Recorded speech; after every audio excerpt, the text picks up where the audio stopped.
Eklavya education centre के इस बेहद ही खास एपिसोड में आप सभी का स्वागत है।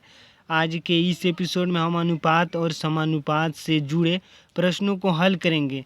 अर्थात पिछले एपिसोड में हम 8 नंबर प्रश्नों तक हल कर चुके थे और आज के इस एपिसोड में हम 9 नंबर प्रश्न को हल करेंगे और इसके साथ अगले यानी इसके आगे के प्रश्नों को हल करेंगे। तो चलिए 9 नंबर प्रश्न को हम हल करते हैं। 9 नंबर प्रश्न करा है कि 9 और 15 का तीसरा समानुपात क्या होगा। यानी इस तरह से प्रश्न है, तो यहाँ पर हम 9 नंबर प्रश्न को हल करेंगे। यानी 9 और 15 का हमें तीसरा समानुपात निकालना है। तो तीसरा मान लेते हैं कि तीसरा समानुपात x से है। यानी तीसरा समानुपात मान लेते हैं कि बराबर है x के, क्योंकि जब कोई समानुपात नहीं मालूम होता है तो मान लेते हैं कि x है। तो इस तरह से मान लिए कि x है तो हमें तीसरा समानुपात निकालना होगा। जब तो हम कह सकते हैं कि 9:15 और प्रोपोर्शन की साइन लगा देंगे और 15:x इस तरह से हो जाएगा। यानी इस 15 को हम 2 बार लिखना होता है। यानी 9:15 और प्रोपोर्शन की साइज 15:x होगा। यानी एक सूत्र भी होता है, तीसरा समानुपात बराबर होता है b²/a।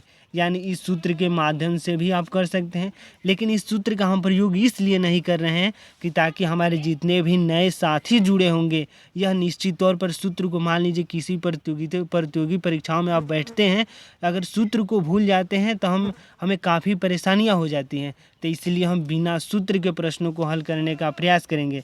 अर्थात 9:15 प्रोपोर्शन की साइन लगा देंगे और 15:x इस तरह से। तो आप तमाम तरह के प्रश्न देखे होंगे। यानी हम इसको लिख सकते हैं कि 9/15 बराबर हो जाएगा 15/x के। यानी इस तरह से कर सकते हैं। तो 9x बराबर में हो जाएगा 15×15 और बाटा में अभी नहीं, यानी x बराबर जब करेंगे तो 15×15 हो जाएगा और बाटा में हो जाएगा 9। यहाँ तक तब आप समझ पा रहे हैं। यानी 15×15 बाटा में 9 हो जाएगा। जब 3 से हम इसको घटाएंगे तो 3×5 = 15 होता है और 3 बाटा में 3, फिर 5 से घटा देंगे तो 15, यानी 3×5 = 15। तो x बराबर में हो जाएगा 5×5 और जब 5×5 हो जाएगा तो x बराबर निश्चित तौर पर 25 हो जाएगा। यानी जो तीसरा समानुपात होगा 25 होगा। अगर यहाँ पर भी ऑप्शन भी देख सकते हैं, यानी 9 नंबर प्रश्न के विकल्प नंबर बी में दिया है 25। यानी 9 नंबर प्रश्न का विकल्प नंबर बी सही है। आप देख पा रहे होंगे। यानी 9 नंबर प्रश्न के विकल्प नंबर बी दिया है।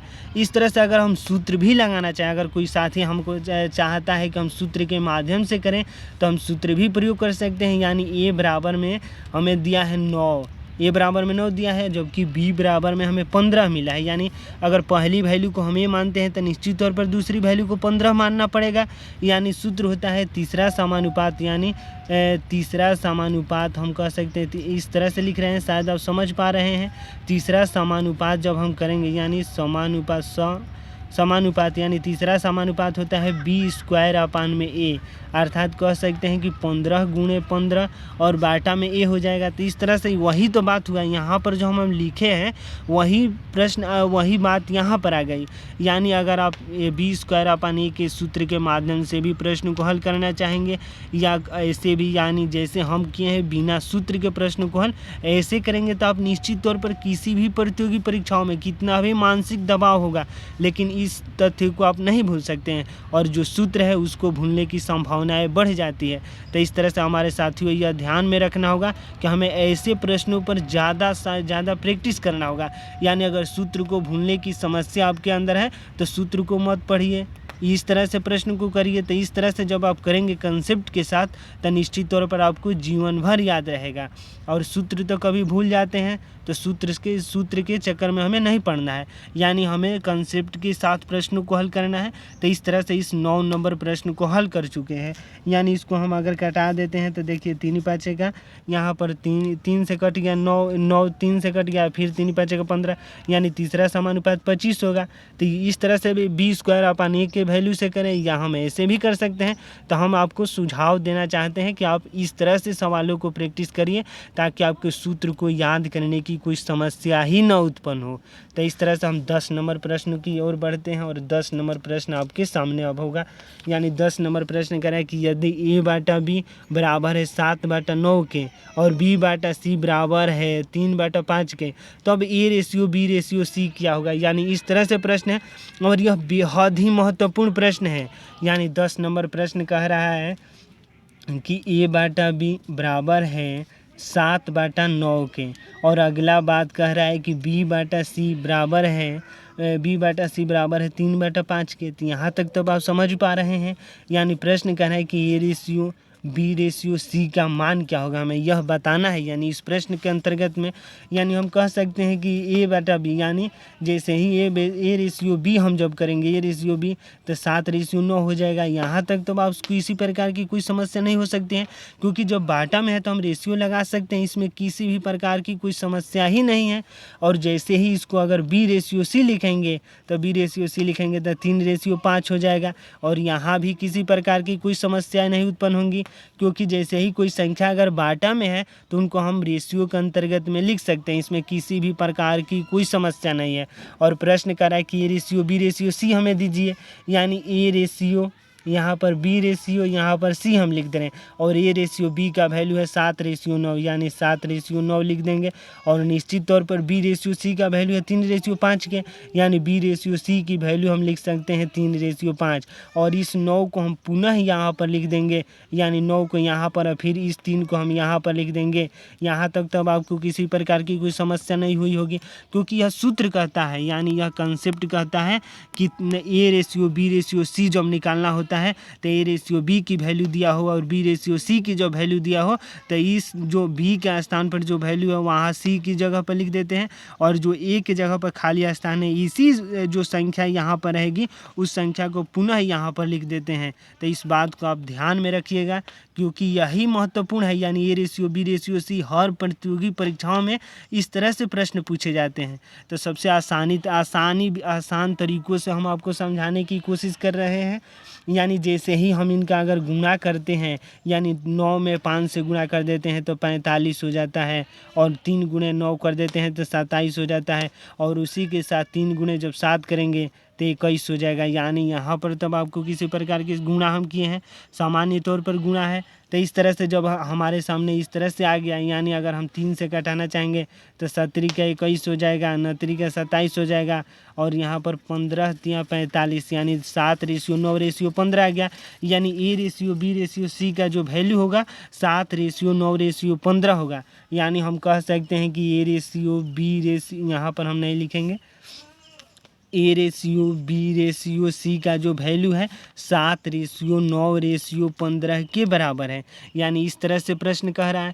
यानी 10 नंबर प्रश्न के विकल्प नंबर में आप देख सकते हैं विकल्प नंबर डी सही है, यानी 7/9/15 विकल्प नंबर डी सही बता रहा है यह प्रश्न। तो आइए 10 नंबर प्रश्न को हम यहाँ पर भी देख सकते हैं, देखिए विकल्प नंबर डी दिया है। तो इस तरह से हम 10 नंबर प्रश्न को हल कर चुके हैं, यानी विकल्प नंबर डी सही है। और शायद यहाँ पर भी आप देख सकते हैं कि A/B/C का जो वैल्यू आया है 7/9 यहाँ पर 15 हम यहाँ पर एक छोड़ दिए हैं एक, यानी 7/9/15 यहाँ पर भी देख सकते हैं। तो इस तरह से हम 10 नंबर प्रश्न को हल कर चुके हैं। पुनः हम 11 नंबर प्रश्न की ओर बढ़ेंगे और आपके सामने अब 11 नंबर प्रश्न होगा। तो चलिए इस 11 नंबर प्रश्न को हम हल करते हैं। और 11 नंबर प्रश्न कह रहा है कि यदि A/B बराबर दिया है 7/8 और B/C बराबर दिया है 7/9 के, तब A/B/C का मान क्या होगा। यानी यह भी एक बेहद ही महत्वपूर्ण प्रश्न है और जैसे ही आप प्रतियोगी परीक्षाओं में अपना कदम रखते हैं तो इस तरह के प्रश्नों से आपको निश्चित तौर पर मिलना पड़ेगा। यानी हमें प्रश्न में दिया है A/B बराबर में दिया है 7/8, यानी A/B का जो वैल्यू है बराबर है 7:8 के, और इसी के साथ बी रेशियो सी का जो वैल्यू है 7:9 के बराबर है। और प्रश्न कह रहा है कि A ratio B ratio C का मान हमें बताइए, यानी प्रश्न के अंतर्गत में A ratio B ratio C का हमें वैल्यू पूछा है, यानी इस तरह से प्रश्न है।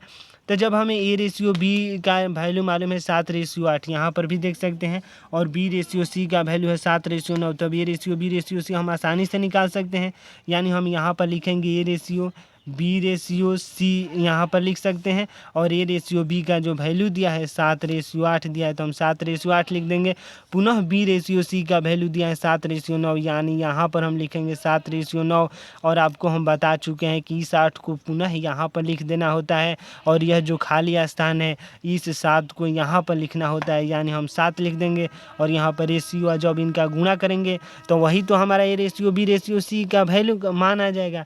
यानी 8 में जब 9 से गुणा कर देंगे तो 72 होता है, और 7 गुणा 8 करेंगे तो 56 हो जाएगा, और फिर यहाँ पर 7 में जब 7 से गुणा कर देंगे तो 49 हो जाएगा। यानी जो हमारे रेशियो उत्पन्न आए, यानी रेशियो हमारे सामने जो आए, यानी 49 रेशियो 56 रेशियो 72, यानी इसमें कटने वाली कोई संख्याएं नहीं है। तो इस तरह से हमारे 11 नंबर प्रश्न का जो उत्तर होगा 49 रेशियो 56 रेशियो 72, इसमें किसी प्रकार की कोई संशोधन नहीं होगा। यानी 49 रेशियो 56 रेशियो 72 विकल्प नंबर बी में दिया है, शायद आप देख सकते हैं। और 11 नंबर प्रश्न, और 11 नंबर प्रश्न के विकल्प नंबर बी यहाँ पर भी देख सकते हैं, उत्तरमाला के अंतर्गत में भी दिया है। तो इस तरह से हम 11 नंबर प्रश्न को बिल्कुल आसान तरीके से हल कर चुके हैं, और हम पुनः 12 नंबर प्रश्न की ओर बढ़ेंगे। और यह सभी प्रश्न हम बिना सूत्र के करा रहे हैं, ताकि आप जैसे ही किसी भी प्रतियोगी परीक्षाओं में बैठेंगे तो अगर सूत्र से प्रश्नों को हल करने का प्रयास करेंगे तो निश्चित तौर पर सूत्र भूलने की जो संभावनाएं हैं काफ़ी बढ़ सकते हैं। तो इसलिए हमें यह ध्यान में रखना होगा कि हमें बिना सूत्र के प्रश्न ही हल करने होंगे, यानी हम कंसेप्ट के साथ प्रश्नों को हल करेंगे। तो अगला प्रश्न है 12 नंबर, और 12 नंबर प्रश्न है कि ए रेशियो बी बराबर दिया है 5:8 के, और बी रेशियो सी का जो वैल्यू दिया है 11:13। यदि ए बराबर 110 है तो सी का मान क्या होगा। यानी यह भी एक बेहद ही महत्वपूर्ण प्रश्न है, यानी प्रश्न में दिया है, यानी हम यहाँ पर भी देख सकते हैं और यहाँ पर हम लिख रहे हैं, यानी उसी प्रश्न को। यानी आप देख सकते हैं ए रेशियो बी बराबर 5:8 दिया है, और बी रेशियो सी बराबर 11:13, और यदि ए बराबर 110 है तो सी का मान क्या होगा। यानी इस तरह से प्रश्न है, तो हम यहाँ पर जैसे ही लिखेंगे, यानी ए रेशियो बी बराबर दिया है 5:8 के, और बी रेशियो सी का जो वैल्यू दिया है 11:13 का, यानी बी और रेशियो सी का वैल्यू है 11 यहाँ पर 13 है दोस्तों, यहाँ पर एक छूट गया है। तो ए रेशियो बी का वैल्यू है 5:8, और बी रेशियो सी का वैल्यू है 11:13। यानी यदि ए का वैल्यू 110 है तो हमें सी का वैल्यू निकालना है, यानी इस तरह से प्रश्न पूछ रहा है। तो हम यहाँ पर देखिए, यहाँ पर हम करेंगे, यानी हम यहाँ पर सबसे पहले लिखेंगे A ratio B ratio C की वैल्यू निकालेंगे, तभी तो हम आगे की प्रक्रियाएं कर सकते हैं। यानी A ratio B ratio C की वैल्यू निकालेंगे, यानी ए रेशियो बी बराबर दिया है 5:8 के बराबर दिया है, और पुनः बी रेशियो सी का वैल्यू है 11:13 के, यानी बी रेशियो सी का वैल्यू है 11:13 के। इस तरह से प्रश्न इस तरह से दिया है प्रश्न में।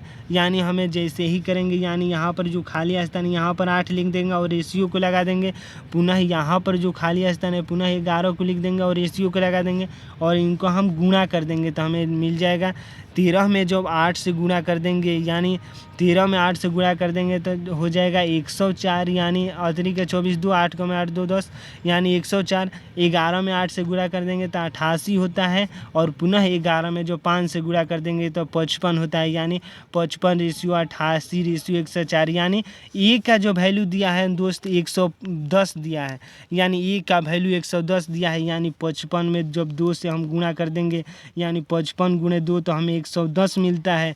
तो सी का वैल्यू यानी गुणे हम जैसे ही 2 कर देंगे, यानी 104 × 2 करेंगे तो 208 हो जाएगा, यानी जो सी की वैल्यू होगी, यानी सी बराबर में हम 208 कह सकते हैं, यानी जो हमारा उत्तर होगा 208 होगा। यानी एक बार हम पुनः बात करें, यह बेहद ही महत्वपूर्ण तथ्य है। यानी सबसे पहले देखिए प्रश्न में दिया है ए रेशियो बी का वैल्यू दिया है 5:8 के बराबर और बी रेशियो सी का वैल्यू है 11:13, जबकि ए का वैल्यू दिया है 110 और सी का वैल्यू पूछ रहा है। यानी सबसे महत्वपूर्ण है कि A ratio B ratio C के हमें वैल्यू निकालना होगा। यानी A ratio B ratio C की जब हम वैल्यू निकालेंगे तो निश्चित तौर पर हमें 55:88:104 आएगा और ए की वैल्यू कह रहा है 110, यानी 55 में 2 से गुणा किया है और जैसे ही 55 में 2 से गुणा कर दिया है तो 110 हो गया है। तो उसी प्रकार सी का वैल्यू है, सी का जो रेशियो 104 है और 104 में जब 2 से गुणा कर देंगे तो 208 हो जाएगा, अर्थात जो सी का वैल्यू होगा 208 हो जाएगा। तो आइए एक बार विकल्प को देख लेते हैं और विकल्प नंबर देखिए सी में दिया है 208, यानी यहाँ पर भी आप देख सकते हैं विकल्प नंबर सी यानी 208 और 12 नंबर प्रश्न है। और यहाँ पर भी देख सकते हैं उत्तरमाला के अंतर्गत में भी दिया है, यानी यहाँ पर 208 और यहाँ पर विकल्प नंबर सी और यहाँ पर भी आपको हम दिखा सकते हैं जो हल किए हैं यानी 208। तो इस तरह से हम 12 नंबर प्रश्न को हल कर चुके हैं और यह बेहद ही महत्वपूर्ण इसलिए है कि हम बिना किसी सूत्र के माध्यम से प्रश्नों को हल कर रहे हैं। इसके बाद है 13 नंबर प्रश्न और 13 नंबर प्रश्न भी बेहद ही महत्वपूर्ण है। यदि P ratio Q ratio R बराबर दिया है 5:3:6, तब पी बाटा क्यू रेशियो क्यू बाटा आर रेशियो आर बाटा पी का मान क्या होगा। यानी इस तरह से प्रश्न है। तो चलिए इस 13 नंबर प्रश्न को हम हल करते हैं। यानी 13 नंबर प्रश्न में दिया है पी रेशियो, यानी 13 नंबर प्रश्न में दिया है P ratio Q ratio R की जो वैल्यू दिया है 5:3 रेशियो इसके बाद दिया है 6, यानी इस तरह से प्रश्न है। तो जैसे ही हम मान लेते हैं कि पी रेशियो क्यू बराबर में दिया है 5:3 के, यानी यहाँ तक तो आप समझ पा रहे हैं। यानी उसी के बाद यानी इसके बाद हम जैसे ही क्यू रेशियो आर की बातें करेंगे, यानी जब हम क्यू रेशियो आर की बातें करेंगे, यानी सबसे पहले हम यहाँ पर भी ध्यान दे सकते हैं। यानी पी रेशियो क्यू का जो वैल्यू है, यानी अगर पी बाटा क्यू लिखेंगे तो निश्चित तौर पर 5/3 हो जाएगा। यहाँ तक तो आप समझ पा रहे हैं। पुनः हम आगे की बातें करेंगे। यानी क्यू रेशियो आर बराबर में दिया है 3:6, यानी क्यू रेशियो आर बराबर 3:6।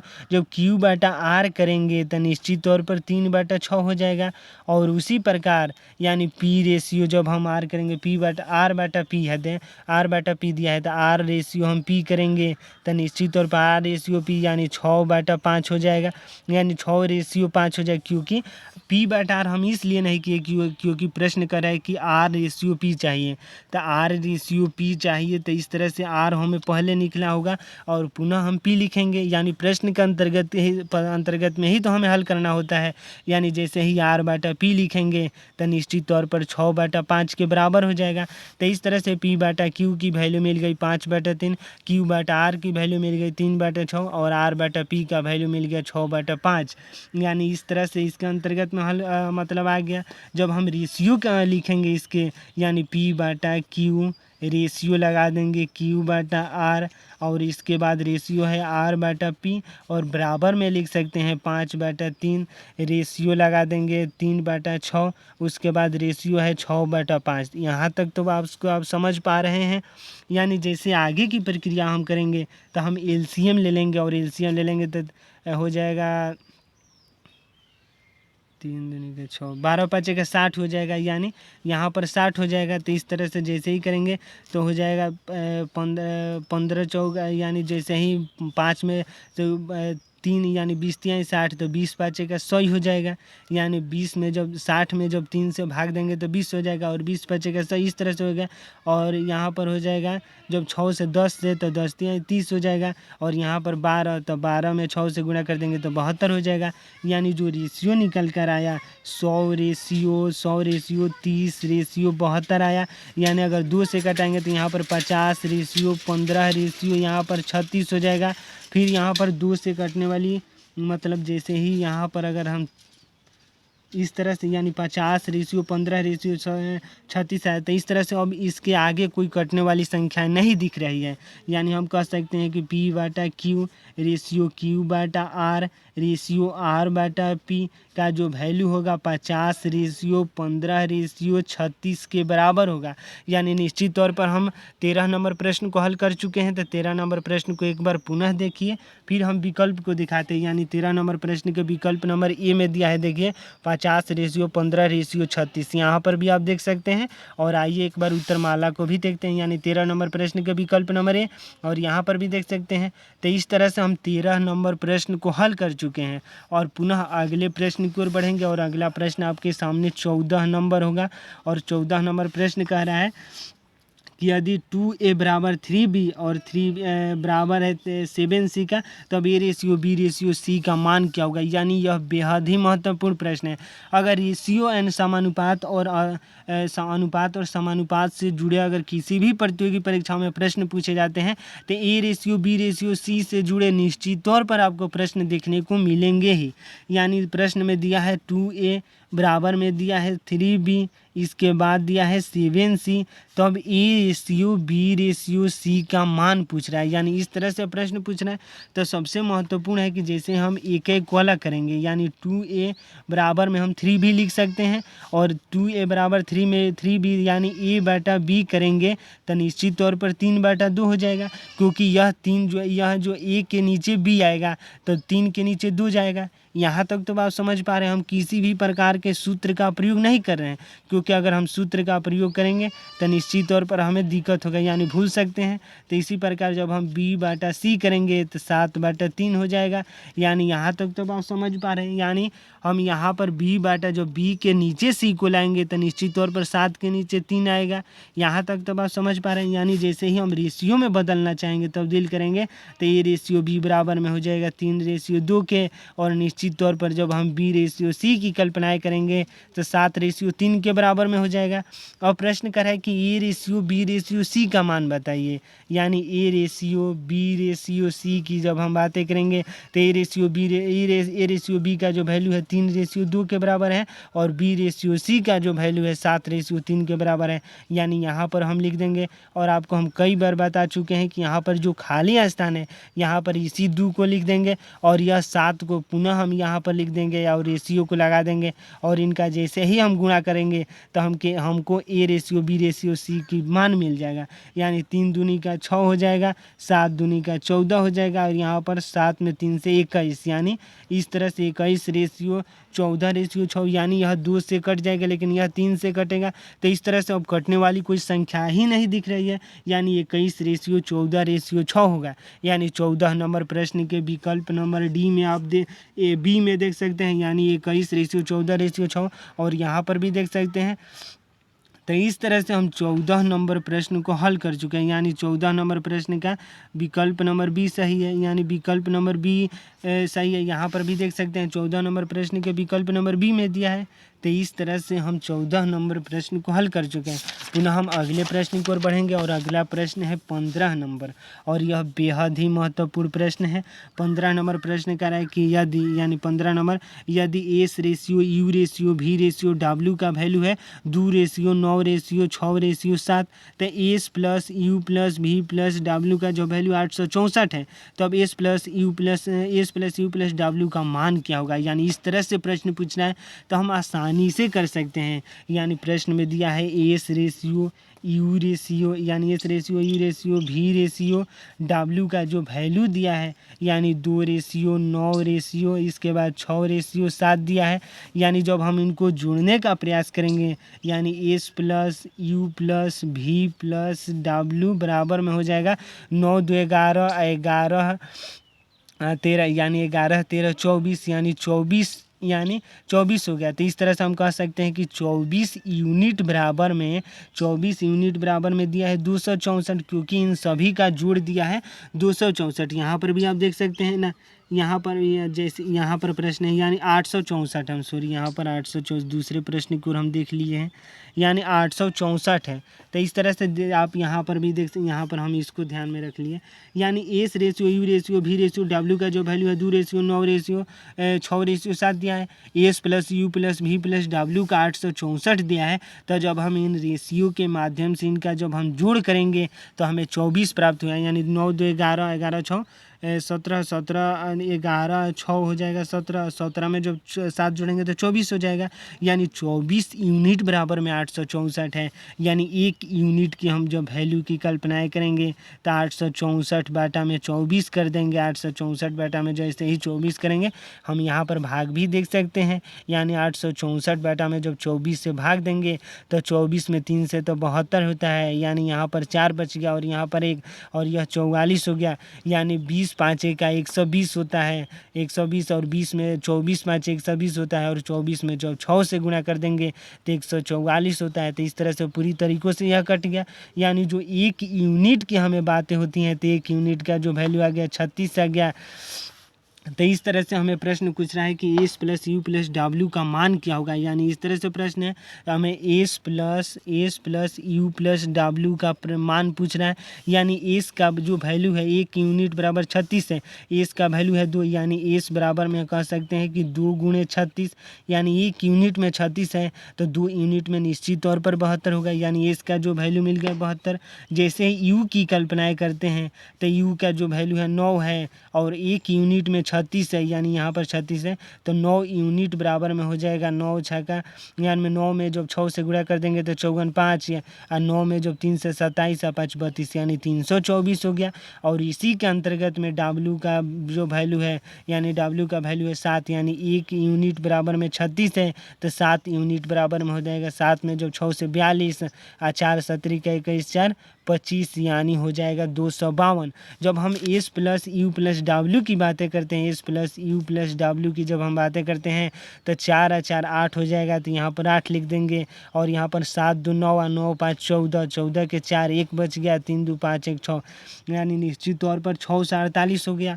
यानी आप देख सकते हैं 15 नंबर प्रश्न के विकल्प नंबर डी में दिया है 6 से 48, यानी S plus you plus W की जो वैल्यू होगा 6 से 48 होगा। तो इस तरह से 15 नंबर प्रश्न को हम पूरी तरीकों से हल कर चुके हैं और यहाँ पर भी आप देख सकते हैं। तो इस तरह से 15 नंबर प्रश्न को हल कर चुके हैं। पुनः हम अगले प्रश्न की ओर बढ़ेंगे और अगला प्रश्न आपके सामने 16 नंबर है और 16 नंबर प्रश्न कह रहा है कि x बटा 3 बराबर है y बटा 5 के और बराबर है z बटा 9 के, तो x ratio y ratio z का मान क्या होगा, यानी इसी के अंतर्गत में प्रश्न पूछा है और इससे जुड़े हम तमाम तरह के प्रश्नों को हल कर चुके हैं। यानी प्रश्न में दिया है x रेशियो x बटा 3 बराबर में दिया है y बटा 5 और इसके बाद दिया है z बटा 9 और प्रश्न पूछ रहा है कि x ratio Y ratio Z का मान क्या होगा। यानी इस तरह से प्रश्न आप पुनः देख सकते हैं, यानी x बटा 3 रेशियो y बटा 5 बराबर ना x बटा 3 बराबर y बटा 5 बराबर z बटा 9, तो अब x ratio y ratio Z का हमें मान पूछ रहा है। यानी हमें इस तरह से प्रश्न पूछ दिया है और x ratio y ratio Z का मान पूछ रहा है। यानी हम जब इसको अलग अलग करेंगे, यानी x बटा 3 एक बार ले लेंगे और एक बार y बटा 5 को ले लेंगे, यानी एक बार y बटा 5 को ले लेंगे और एक बार z बटा 9 को ले लेंगे, तो अब हमें x ratio y ratio Z की कल्पनाएं कर सकते हैं।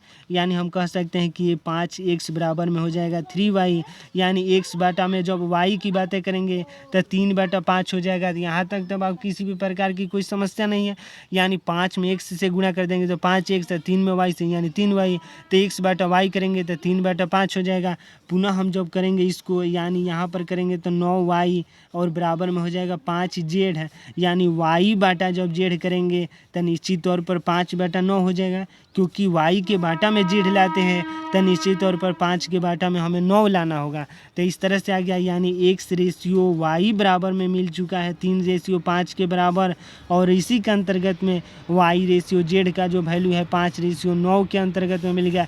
यानी जब x ratio y ratio z की कल्पनाएँ करेंगे या निश्चित तौर पर लिख सकते हैं 3 रेशियो 5 और यहाँ पर y ratio x ratio y की जो वैल्यू करेंगे तो 3 रेशियो 5 और y रेशियो z की जो बातें होंगी यानी 5 रेशियो 9 की बातें करेंगे और यहाँ पर खाली है तो यहाँ पर 5 लिख देंगे और यहाँ पर खाली है तो इस 5 को यहाँ पर लिख देंगे और जब गुणा करेंगे तो हमें निश्चित तौर पर रेशियो मिल जाएगा।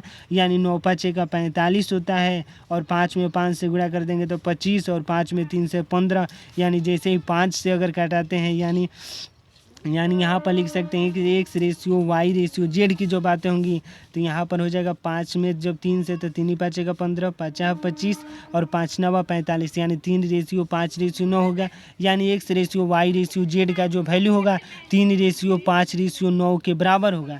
यानी यहाँ पर भी देख सकते हैं 16 नंबर प्रश्न और विकल्प नंबर डी सही है। तो इस तरह से 16 नंबर प्रश्न को हम हल कर चुके हैं। यहाँ पर भी देख सकते हैं विकल्प नंबर डी में दिया है, यानी विकल्प नंबर 3 रेशियो 5 रेशियो 9, और यहाँ पर भी देखिए हमारा भी उत्तर आ गया 3 रेशियो 5 रेशियो 9। तो इस तरह से हम 16 नंबर प्रश्न को हल कर चुके हैं। तो आज के इस एपिसोड में हम हल किए समानुपात और अनुपात और समानुपात से जुड़े प्रश्नों को, यानी 9 नंबर प्रश्न से लेकर 16 नंबर प्रश्न तक हल कर चुके हैं। और यह बेहद ही ज़्यादा आधा घंटा होने वाला है, तो इसलिए हम कोशिश करें कि आज के इस वीडियो में बस मतलब आज के इस एपिसोड में बस इतना ही। यानी आज के इस एपिसोड में हम 9 नंबर प्रश्न से लेकर 16 नंबर प्रश्नों तक हल कर चुके हैं। तो एक बार हम आपको पुनः दिखाना चाहते हैं कि जैसे पूरे प्रश्नों को हल, यानी जो पूरे प्रश्न का हल है, देखिए यहाँ पर 9 नंबर प्रश्न का हल है। 9 नंबर प्रश्न का आप प्रश्न भी देख सकते हैं, यह प्रश्न है। और इस वीडियो को रुक कर मतलब स्टॉप करके पुनः आप हल को देख सकते हैं। यानी यह 9 नंबर प्रश्न का हल है। यह अगला 10 नंबर प्रश्न का हल देख सकते हैं। फिर अगला 11 नंबर प्रश्न का हल है। इसके बाद यह 12 नंबर प्रश्न को हम यहाँ पर हल कर चुके हैं, यानी 12 नंबर प्रश्न यहाँ पर किए हैं।